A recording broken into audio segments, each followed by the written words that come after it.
Elevate your marketing career with the American Marketing Association. As an AMA member, you'll access exclusive resources, cutting-edge journals, and exciting events.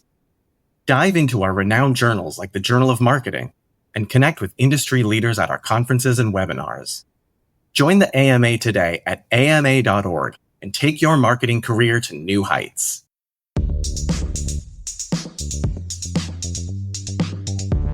Hello, and thank you for joining us for this special episode of AMA's Marketing Ed. I'm your host, AMA CEO, Bennie F. Johnson. In our episodes, we explore life through a marketing lens, delving into conversations with individuals that flourish at this intersection of marketing and the unexpected. We'll introduce you to visionaries whose stories you might not yet have heard of, but are exactly the ones you need to know.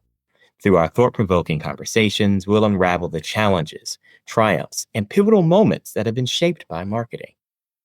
Today, my special guest is none other than Nancy Harhut. Nancy is co-founder and chief creative officer of HBT Marketing. Her specialty is blending the best-of-breed creative with behavioral science to prompt the response. She and her teams have won over 200, we'll say that again, 200 international and national awards for marketing effectiveness. Along the way, she's helped to generate $68 million in incremental revenue for Nationwide, established 7 controls for the GM card, and created one of H&R Block's most successful campaigns.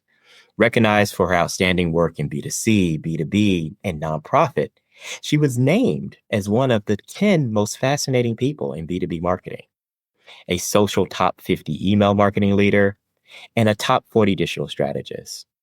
Special to us in this podcast, she is the 2023 American Marketing Association Lynn L. Berry Marketing Book Award winner for her book, Using Behavioral Science and Marketing, Drive Customer Action and Loyalty by Prompting Instinctive Responses, which illustrates his application of behavioral principles in marketing. And Lynn Berry is a friend of this podcast and one of our very first guests. Nancy, welcome. Oh my goodness, Benny. Thank you so much. That was a lovely introduction, and I am so psyched to be here. Well, we're excited to have you as well. And we keep crossing out in the wilds talking about marketing. And so it's really nice to be able to sit down for this moment and have the conversation. And I'm going to ask this question because it's just a fun space in the bio. How did it feel to be named one of the 10 most fascinating people in B2B marketing? I have to say it came as quite a surprise, and but it was lovely. I mean, it felt great. I was like, oh my goodness. It was an article that appeared, I think, in Forbes. It was written by Ruth Stevens, and there was a stretch where every year she was pulling together the most fascinating people in B2B, and one year she decided I was one of them, and then she named me the Energizer Bunny of B2B copywriting. Oh my goodness! I was like, there's probably no one else who's got that moniker, so it's kind of cool. I'm very happy. So I'm going to ask this question. You've done the gamut of marketing work and strategy, but what keeps you coming back to the B2B space? So, I love marketing, right? I love trying to solve a client's challenge, and it could be B2B, it could be B2C. On any given year, our agency skews one way or the other. We're always doing both, but some years we're, more B2B, just a little B2C. Other years we're heavily into B2C and just a little bit of B2B. There's always a sprinkling of not-for-profit. So it's just, I love the industry, and it's not like I just gravitate towards B2B. It's really more, what my particular clients are looking for at the time. But B2B is interesting in that, there's a longer sales cycle, and we're talking about, more considered purchases and, larger budgets and more decision makers. So there are some unique challenges to it that, that we have to tackle as marketers. So that's always fun, right? Right. What are some of the misconceptions about B2B marketing? We often see people dropping themselves in camps on B2B, on B2C. But when we really think about it, as you said before, it's all marketing. Right. What's some of the misconceptions about getting into the space?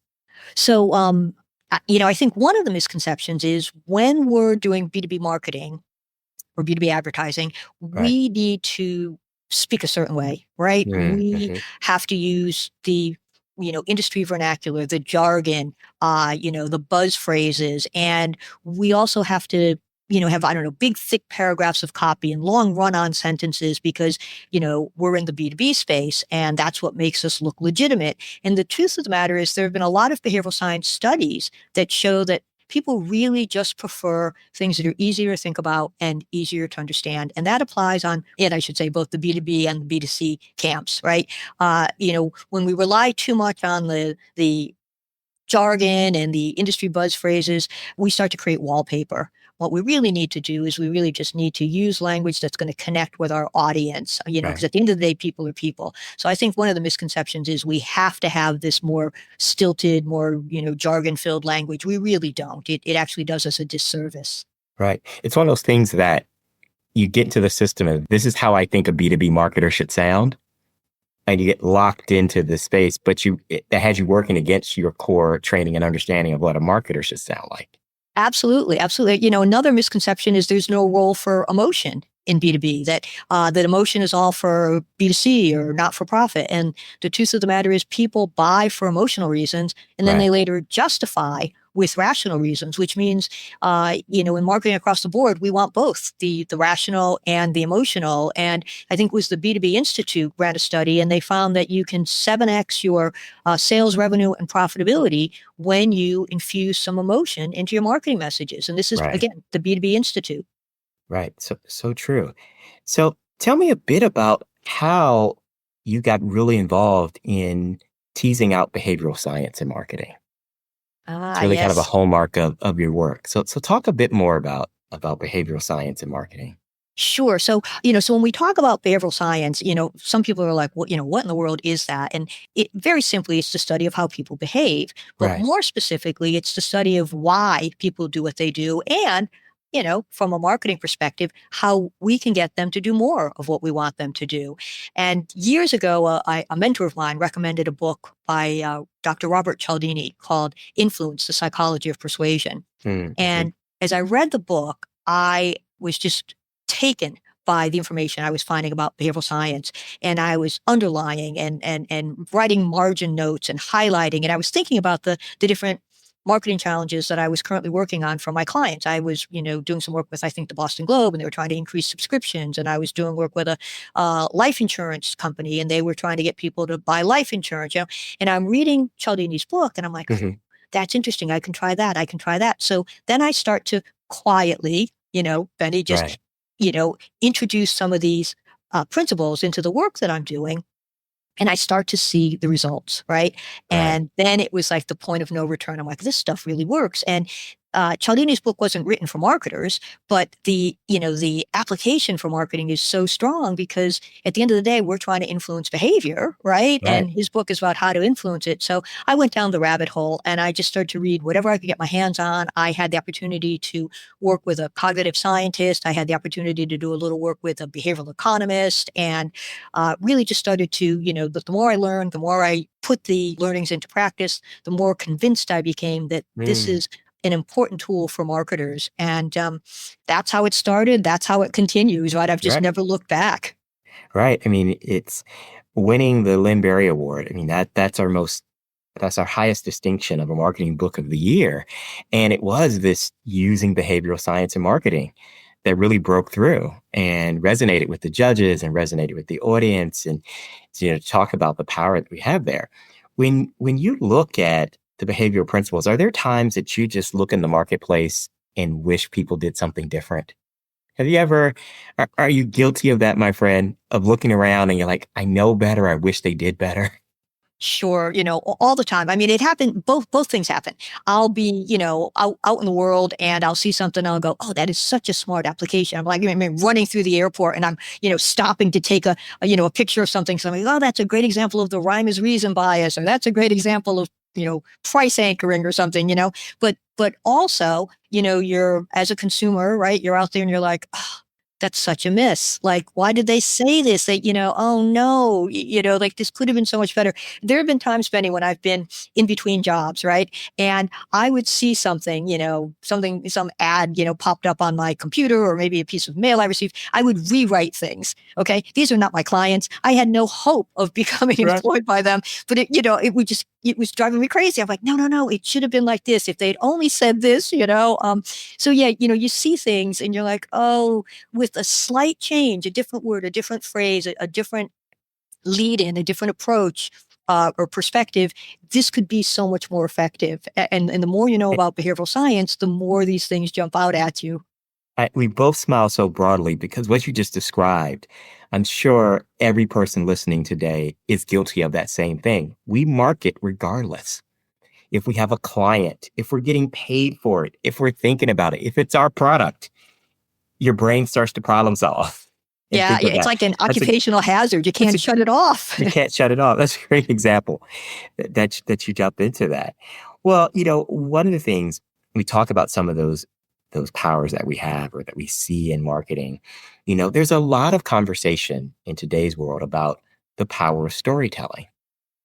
And I'd love to kind of dig into that a bit because we as humans, we make meaning. We are creatures of our own habit and we rely on our instincts to make decisions in time.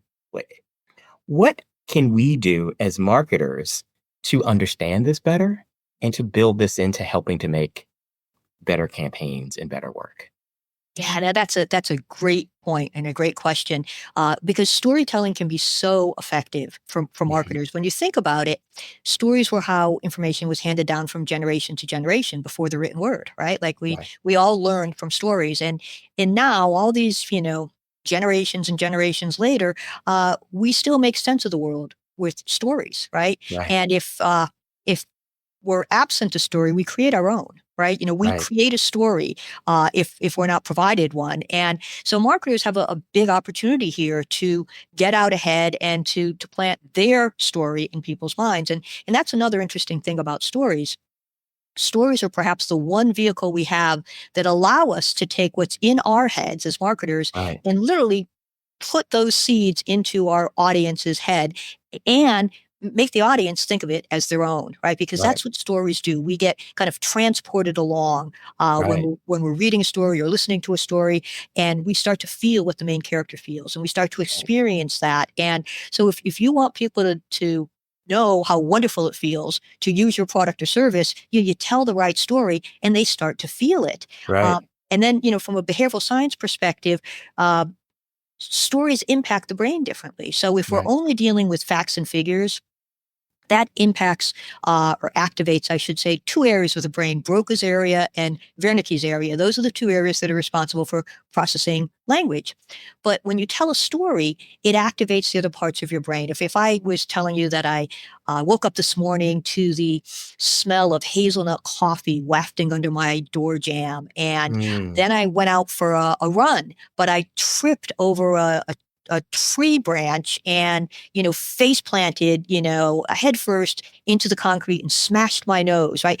Now I'm mm, telling you a story and I've involved your olfactory senses because I talked about the smell of hazelnut coffee and I've, talked about, going for a run and face planting, and that's your motor cortex, right?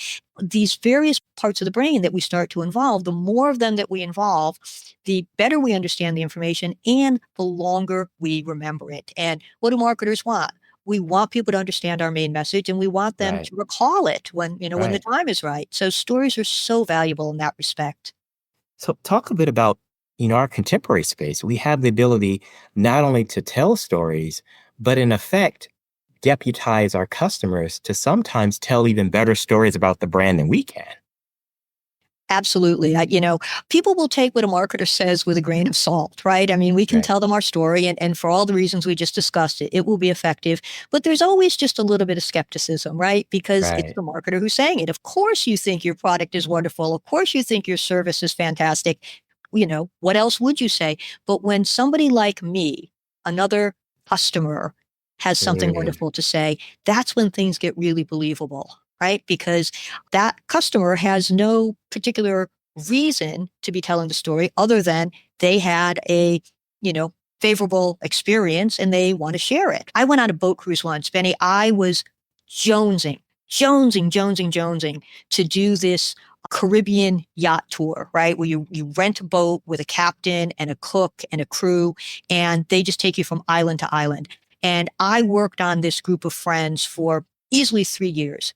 We have to go. We have to. Finally, they agree. We're all set, right? Mm-hmm. Now, I know that I'm prone to motion sickness, but I'm like, that's okay. I'm going to get some Dramamine and I'm going to get one of those scope patches. And then I read about this thing called a relief band that you kind of put on your wristwatch, and it put on your wrist like a watch, but it also is supposed to control motion sickness. So I come armed with everything. We get on the boat. Benny, we're not on the boat 10 minutes and I am green.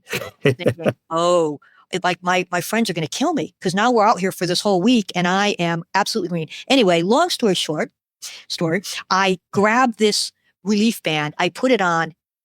A minute later, I am fine. The thing never left my wrist for the entire week of the cruise, right? I felt fine. I will tell, and this is a perfect example, I will tell anybody that story. Anyone that I see, looking a little, green on an airplane, anyone who happens to mention, motion sick, anyone who happens to say, I'm going to be going on a cruise. I am such a proponent because it worked for me. And those are the stories, as you're saying, that can be so meaningful and so helpful to us as marketers and as brands, because it's our constituents, it's our audience that are telling them, and they're believable and they're credible and they have the proof points and the details and the passion behind them. Right. So as creatures of habit, what advice do you have for integrating these revised or newer approaches into the marketing that we do? Right. I think of that department that's been successful for some time, but has an opportunity to do better. The opportunity to maybe add some behavioral science into the marketing best practices. Yeah, I say what you should do is you should start to test it, right? Because some people are like, well, I don't know. I don't know if this is going to work. I'm skeptical. Other people are like, I'm sure it's not going to work. That's okay. Start by just testing and see the results. And the more you test, I believe, based on all the work I've done with many, many clients across so many different verticals, the more you test, the more you're going to see positive results. Because the truth is, people do have these hardwired automatic responses. And as marketers, when we learn how to prompt or trigger them, when we can tap into them, it increases the likelihood we get the response that we want. There's no magic wand. I'm not talking about smoke and mirrors here. There's no way we can get 100% of the people to do 100% of what we want 100% of the time. It's never going to happen. But you can greatly increase the likelihood that people will pay attention to your message, that they'll understand it, that they'll remember it, that they'll act on it when you add some behavioral science into your best practices. So you certainly want to have the best practices for the particular channel that you're advertising in, and you want to overlay that with the behavioral science. And that 1-2 punch is what really increases your likelihood of success. Now, I am definitely a believer in the methods and approach we're talking about, but I want to ask a probing question, a challenging question, and it's around evolution. So if our products evolve and our customers are evolving, how does our use of behavioral science evolve? I'm thinking of, the way we engage with that customer of email 20 years ago. It's very different now after they've had 20 years of email. Or they're like my kids who weren't around 20 years ago, right? Sure. So I think, what we need to do is we need to, make sure that we don't overuse anything. Even more importantly is B, we need to use these tactics ethically, responsibly, honestly, right? So one of the quickest ways to get people to kind of tune out is to misrepresent what our marketing message is. For example, we talk about scarcity, right? People are more likely to act if there's, a limited quantity, right? And so if we say there's a limited quantity, people act, and then they find out that there's an unlimited quantity, that we actually misled them, they're not going to believe us. That erodes brand trust, and it's virtually impossible to get back, right? Certainly very, very, very hard. So what we need to do is we need to think about who our audience is, what their mindset is, what the potential buying barriers might be. Then we look to behavioral science and in my book, I talk about, I think, 25 different go-to principles that have really worked well for my clients. But we look at what behavioral science has to say, and we continue to look at the new studies that come out. I just posted something today. It was a study that came out of, I think, Columbia and UCLA that was done like a year or so ago. There's continually new behavioral science findings coming out. But what we want to do is we want to tap into, what's out there, what's continuing to come out. We want to find the right behavioral science tactic to address the particular challenge in front of us, the buying barrier in front of us. And then we want to use it honestly, ethically. We want to keep things fresh. We don't want to overuse anything. But used properly, it's almost like they slide in under the radar and they work. But when you start to misuse them, people pay attention, and that's when they get, resistant. That makes a lot of sense. And I think that's great advice. One of the things, commentary that was offered in the book was that you're providing lessons that aren't just about starting your career, but they can be applied at every step of your career as a marketer. And, what were you thinking about as you were kind of building this book and this body of knowledge? Were you actively thinking about, okay, how is the entry marketing manager going to take this versus the director versus the CMO? So it's interesting. I never expected to write a book, first of all. So we'll step back and say that. And then when I had the opportunity, Kogan Page reached out to me and said, would you be interested in submitting a proposal? And I was like, yes, I would, So anyway, the proposal gets accepted. So now I'm thinking, all right, I never really considered writing a book. Now I've got this opportunity. And honestly, Benny, what I did is I tried to take all of my years of experience and distill them into this book, because I thought, I've learned so much over the years through research, through trial and error, through testing. And I'm at the point now where I know quite a lot. And I'm happy to share that with people when I speak, because I do a fair amount of speaking out in the industry, just like you do. And I'm happy to obviously work with clients, but realistically, there are only so many clients, an agency can work with, right? But if I have this chance to write a book, I can put so much into it so that everybody can use it. An entrepreneur, a person who's just starting out, somebody who's at the middle of their career, somebody who's more advanced but considers themselves a constant student, right? And really, we should all be thinking of ourselves as people who are students of the craft. But I tried to think about what are the marketing challenges that are out there, and how might these behavioral science principles work to solve them. So each chapter talks about a particular principle. It explains how to use it. And then it has a mini case study. I don't go deep into the science. I don't go deep into the case studies. There's just enough so that you're like, oh, that's how another company used it. Here are some key takeaways. This is how I might be able to apply it. And as it turns out, depending on where you are in your career, you're going to take different things from it. If you're just starting out, you're going to get some of the foundational information that's going to help you grow. If you're more seasoned, you're going to pick up some of the nuances that will allow you to refine and increase the success of your efforts. So there's a lot in there, but I really just tried to distill everything that I've learned into this single book, so that it's like, when I'm gone, the book is still there. I know you're always learning. If you were to have a next chapter, what do you think you would add? Since you published the book a couple of years ago, what in your travels and engagements have you thought of and learned? It's funny. Kogan Page keeps saying, "You ready to do another book?" And I'm like, I'm too busy talking about this one, and and of course running the agency, HBT Marketing, and and speaking at the conferences. But I do continue to learn, and I've been thinking lately about a couple of different things. There are certain counterintuitive tactics that we should tap into, so that marketers, we rely on best practices, and that's great. But then there are some things that actually aren't best practices, but that work based on behavioral science. And I think there's something in that, this idea that there are things that you wouldn't think work, but actually they've been proven in the market too. And here's the behavioral science explanation as to why. I think there's that. Another area that fascinates me is the idea that people don't always know why we do what we do.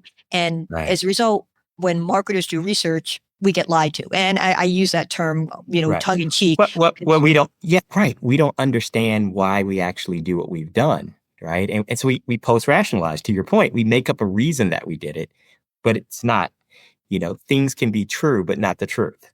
Right? That's exactly right. That is so perfect. I've got to steal that if I ever do another book, but I'll give you credit. But things can, they can Absolutely, they can be true, but it might not be the truth. If I ask you why you did something, you're going to tell me what you honestly believe is the answer, but Right. you might not even know why. And I think there's something really interesting there, particularly with, I think there are, I don't know, 6, 8, 10 kind of common things that we often hear from our customers and prospects, and they're not necessarily take it to the bank true. And I think there's Right. something interesting in that. So there's a lot out there, as we continue to delve into behavioral science.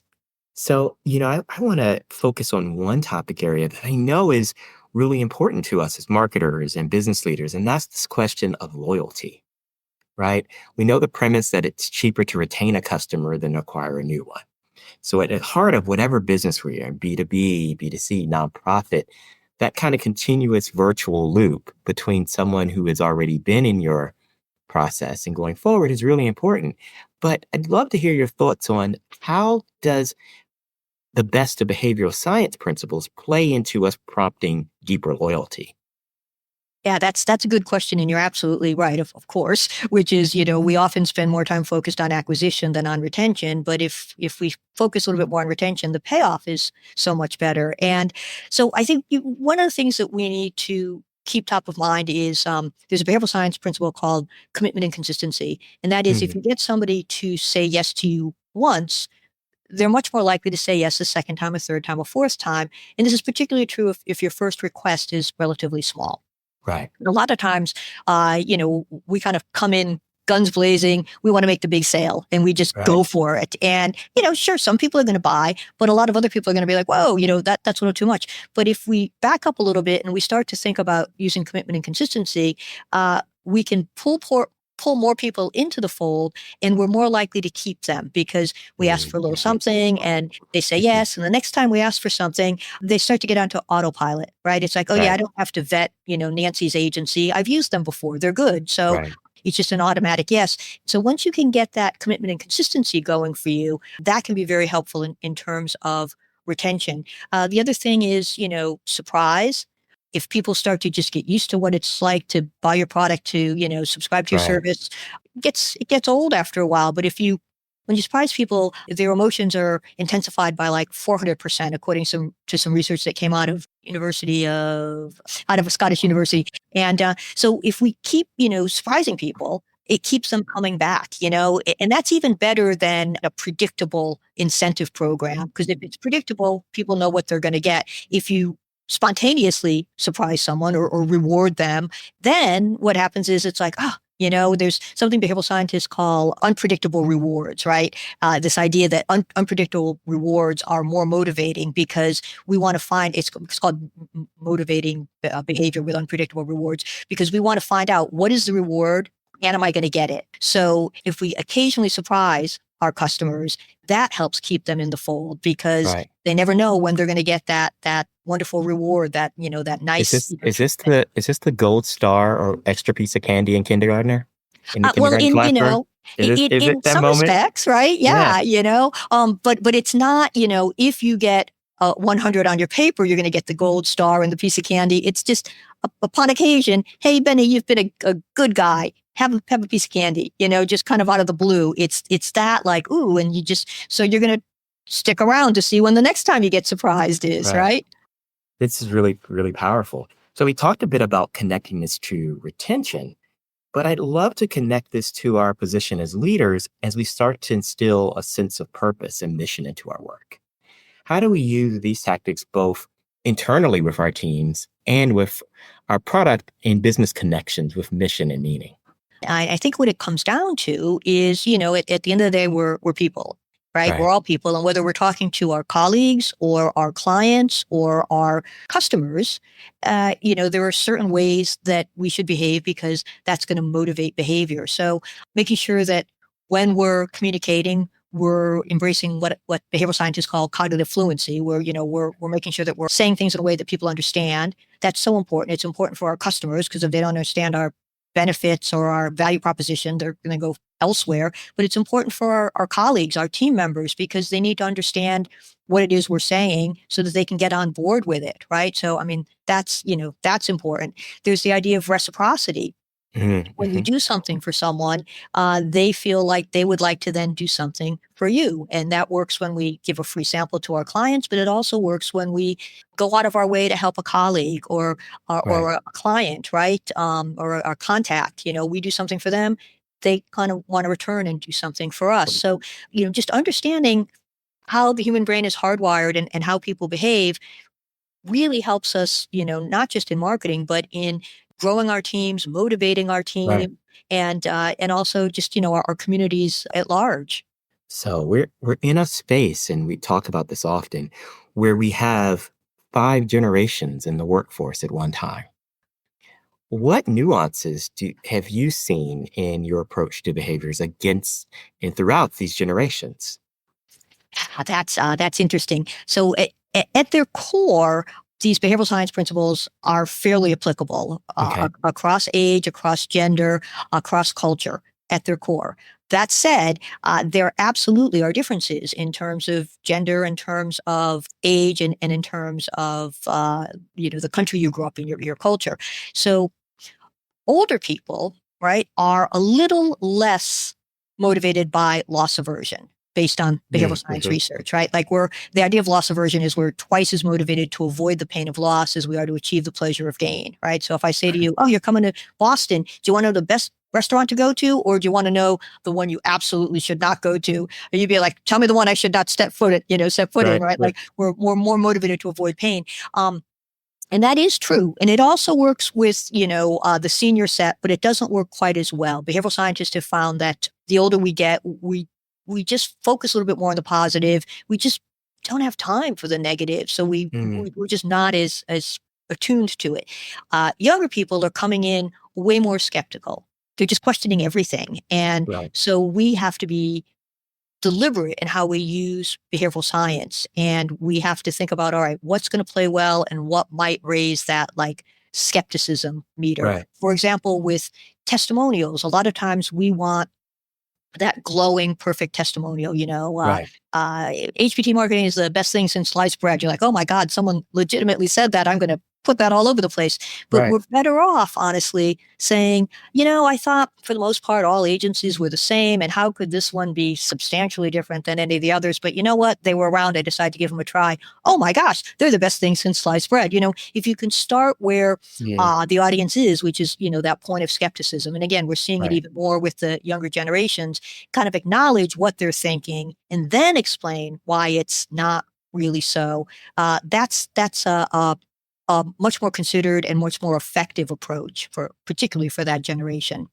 It's interesting because we're talking about generations that have grown up with more user-generated review and content at their disposal. Absolutely, absolutely. So one could argue they're awash in it, and the other could argue that that's what the expectation is. And so if Right. it's going to be user generated, we as marketers need to make sure that we've got that user generated content that's out there reflecting well on our brand, and we can't just depend on the corporate generated content.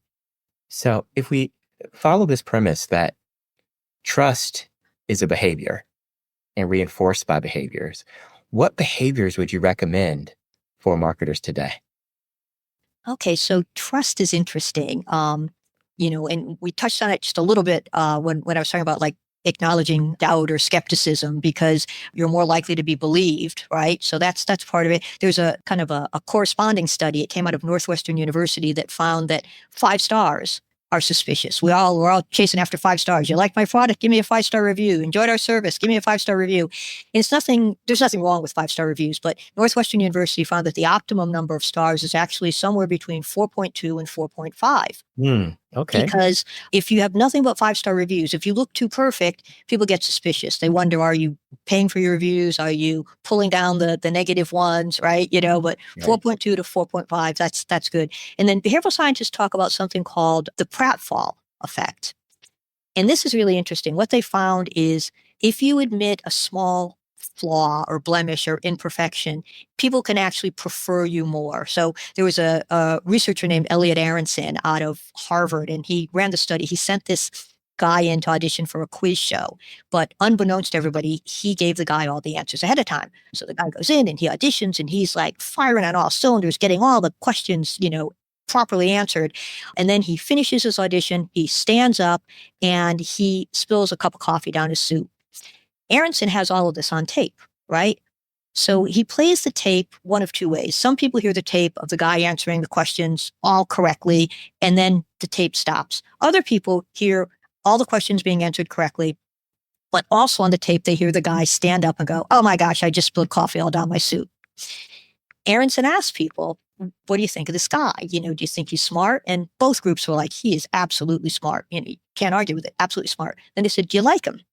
The people who heard the longer tape where the guy was spilling coffee down his suit Right. liked him better, right? He just seemed more relatable, more human, more like Right. me. Like, I can't answer all of those questions, but I could certainly spill coffee down my suit, right? So Right. the idea of admitting a small blemish, not one that would have a material impact on the performance of your product, but if you think about like Heinz ketchup, great ketchup, number one selling brand, but it comes out of the bottle slowly, right? So Heinz leaned into it. At one point, they were running a campaign where they put their labels on the bottle so that the label only read upright when the bottle was angled at the ideal degree to Right. ketchup come out, sometimes they run commercials and they have, anticipation that the song anticipation in the background. If you think about Oatly milk, for example, number one in the alt milk category, they not that long ago ran an ad that said, our customers think our milk tastes like, and then it was an, expletive deleted. And you Yep. think, oh my gosh, like, why would you say that? And they said, hey, listen, we're not for everybody. If you don't like the taste of oat, you're not going to like our milk. But if you do, Right. you're going to love it. So Right. there's this authenticity, and sometimes I guess that word is overused, but there's this authenticity that comes across when you embrace something like the pratfall effect. When you say, hey, listen, we're not 100% perfect.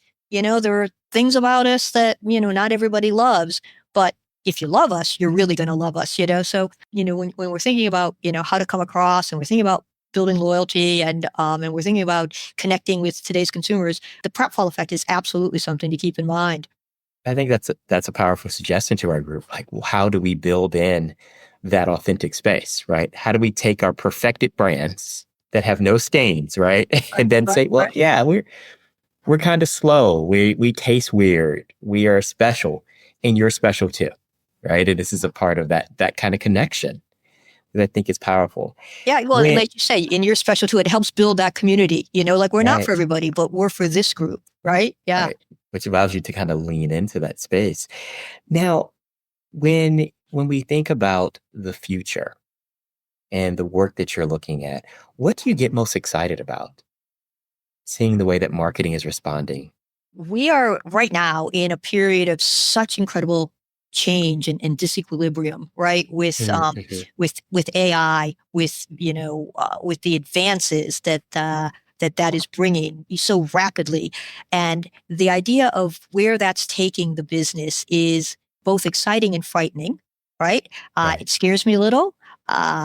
Sometimes it bums me out. Other times it totally excites me. But it's something I'm thinking a lot about. And it is very exciting. And I think that the combination of behavioral science and AI is going to be really, really strong, because with artificial intelligence, we can crunch data so much quickly, or so much faster, I should say. We can target so much better.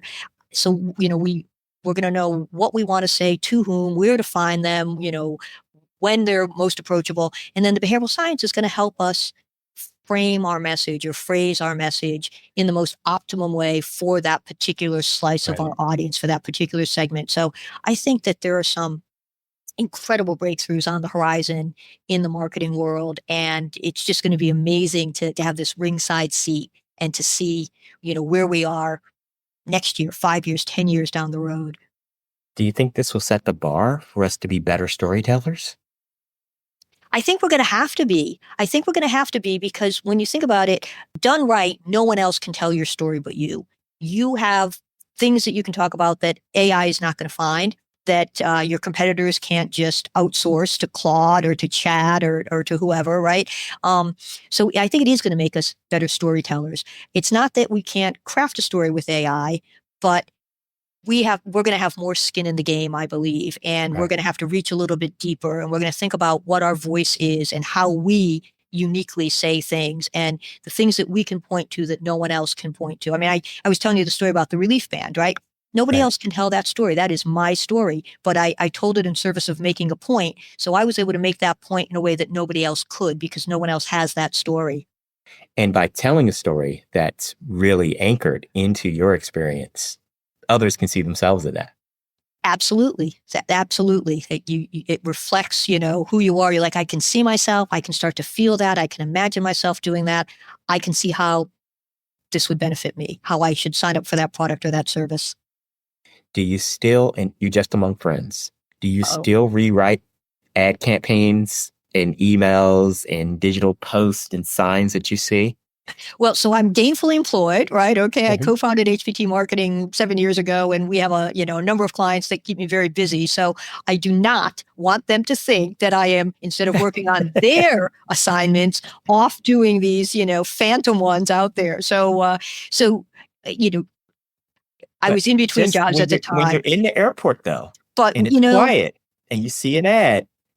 you just can't. We said it's like an occupational hazard. If you see something that could be better before you even realize it, you're starting to fix it in your head. Right. You just are. So what encouragement do you have for marketing leaders today to kind of take all these in? We're dealing with this incredible pace of change with technology, as we said, with customer expectations, with experiences, and, marketers actually getting what we've always wanted, which is a seat at the table and driving things strategically. So now we're driving. What advice do you have in this moment? So I think the advice I have is to just double down on humanity, right? Remember that at Mhm. the end of the day, people are people. And we make decisions in a particular way. And it's not the way that we, as marketers, have necessarily been taught to think, which is to say, we're not sitting down and putting together this list of pros and cons and thinking through and absorbing every word and really making this well considered, well thought out decision. Very often we're operating on autopilot, and there are things that people aren't even aware of that kind of put a finger on the scale and they tilt them in one direction or another. And I think now, arguably more than ever before in our history, it's important to embrace that and to harness Mhm. that, right? To really think about that role that behavioral science is going to play going forward, because it is going to be a key differentiator. Well, I can't believe we're at the end of our time right now. We think about just the behaviors we want to encourage, refine, develop, the behaviors that drive our customers to action, create loyalty, and create not just these stories, but better stories for us all. Nancy, thank you once again for joining us. I'm going to encourage you because, your previous book won the Barry Book Award. So it's time to work on that second to follow up. But, as an incredible kind of playbook to help encourage us to think better about how to use behavioral science in marketing, whether B2B, B2C, nonprofit, doesn't matter the aim. It's all marketing that we can help to make better. Absolutely. Benny, thank you so much. This has been the high point of my day, my week, my month. It has been a blast talking to you. It's been an Oh, honor and a privilege talking to you and to your audience by extension. Thank you so much for having me on the show, for your kind words about using behavioral science in marketing, and for just energizing me. Thank you. thank you so much. And thank you all. This has been another incredible episode of AMA's Marketing Ed. We encourage you to come to ama.org and any of our events to find out more about how to become an effective marketer. We encourage you to check out Nancy's book, our 2023 Barry Marketing Book Award winner, Using Behavioral Science in Marketing. Thank you.